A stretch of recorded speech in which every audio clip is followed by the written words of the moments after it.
Ready to ditch the basic Roblox looks and rock some seriously stylish plaid pants? Let's get started.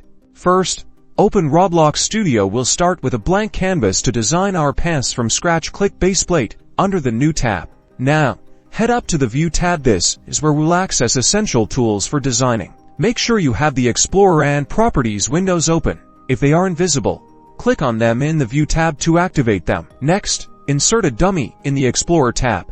Click the plus button, search for dummy and add it to your workspace. Now, we'll add the pants. Click the plus button and add a block to your workspace. Scale and position the parts around the dummy's legs to form the basic pants shape. Repeat this for the other leg. In the Properties window, find the color property. Click on the colored square to select your base color for the plaid. I'm going with a light blue for this example.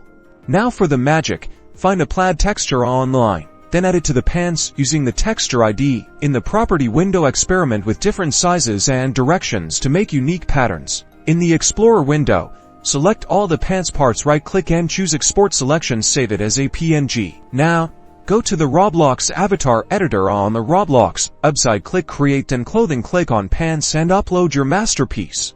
And there you have it. Your very own plaid pants are ready to hit the Roblox runway. Customize those pants with different colors and plaids. And don't forget to use hashtag ROBLOXpants, hashtag plaid design to show off your unique styles.